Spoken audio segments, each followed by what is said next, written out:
오늘 우리가 묵상할 말씀은 마태복음 3장 13절에서 4장 11절까지 말씀입니다. 오늘 본문에는 세례 요한이 나옵니다.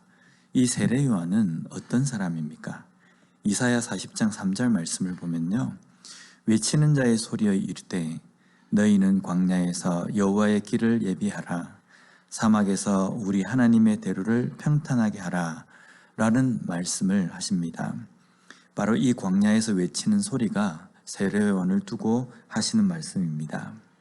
예수님의 오심을 알리며 사람들에게 예수님을 영접하기 위해서 길을 예비하며 대로를 평탄하기 위해서 어떻게 해야 하는지를 가르치고 선포하기 위해서 보냄을 받은 사람이 바로 세례 요한입니다. 요한이 이것을 위해서 어떻게 외칩니까? 마태복음 3장 2절 말씀해 보면요, 회개하라 천국이 가까이 왔느니라 라고 선포합니다. 이 회개하라 천국이 가까이 왔느니라 라는 이 구절에 대해서는요, 내일 본문에서 자세하게 설명하도록 하겠습니다. 회개하고 세례를 받는 것, 이것을 요한은 선포하고 가르칩니다. 그런데 예수님께서 요한에게 와서 요한이 베푸는 세례를 받으려고 하십니다. 여기에 대조가 되는 두 사람의 행동이 있습니다. 첫 번째는 요한의 행동입니다. 요한은 예수님께서 자신에게 세례를 받으러 올 때에 그것을 말립니다. 그리고 이렇게 이야기합니다. 14절 말씀에 보면 요한이 말려 이르되 내가 당신에게서 세례를 받아야 할 터인데 당신이 내게로 오시나이까.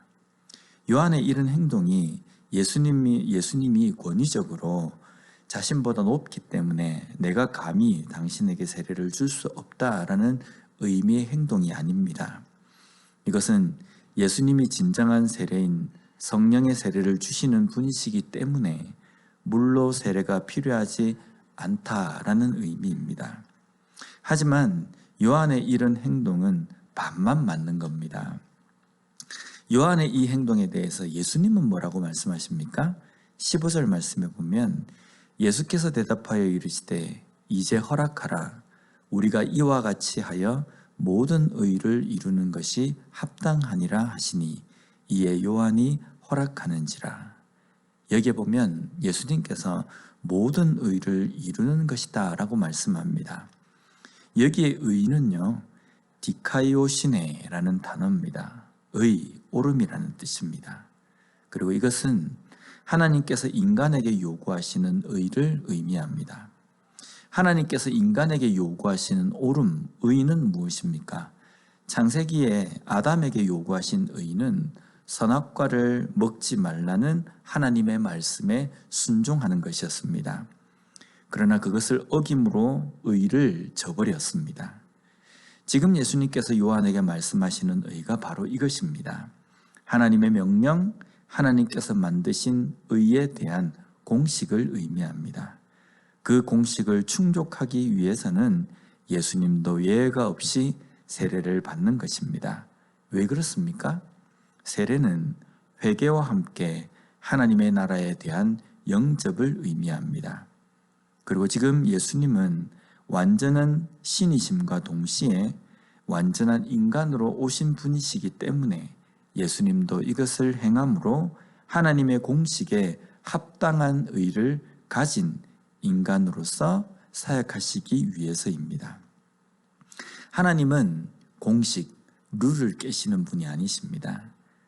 예수님께서 이 룰을 깨시기 위해서 오신 것이 아니라 이 룰을 완성하기 위해서, 충족시키기 위해서 오신 분이시라는 겁니다.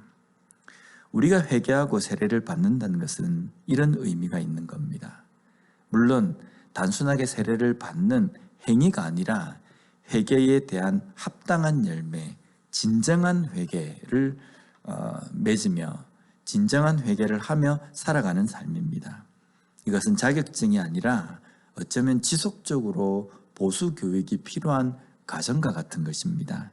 그래서 한 번 회개하는 것, 회개의 어떤 행위를 하는 것, 이것이 아니라 매일매일 회개하며 그 회개에 합당한 삶을 살기 위하여서 몸부림치는 삶입니다. 이어서 예수님께서 마귀에게 시험을 받으시는 장면이 나옵니다. 왜 이 장면이 기록이 되어 있는지에 대해서는 히브리서 4장 15절에 나옵니다. 우리에게 있는 대제사장은 우리의 연약함을 동정하지 못하실 이가 아니요 모든 일에 우리와 똑같이 시험을 받으신 이로되 죄는 없으시니라. 이것은 인간이 연약하다는 것을 말씀해 주시는 겁니다. 그래서 시험을 받을 수밖에 없다는 것을 말씀하십니다. 예수님도 시험을 받으셨는데 우리가 시험을 받지 않겠습니까? 그러나 그 시험에 대해서 이겨야 한다는 것도 말씀하십니다. 이기지 못하면 그것은 곧 죄가 된다라는 것입니다.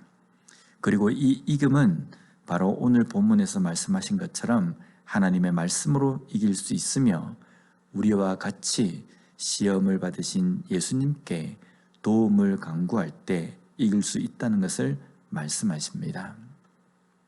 혹시 지금 시험 가운데 있습니까? 기도하면 됩니다. 말씀을 붙들고 기도하며 예수님의 도우심으로 그 시험을 반드시 이겨야 합니다. 지금 별다른 시험이 없습니까? 잘못 보고 있는 겁니다.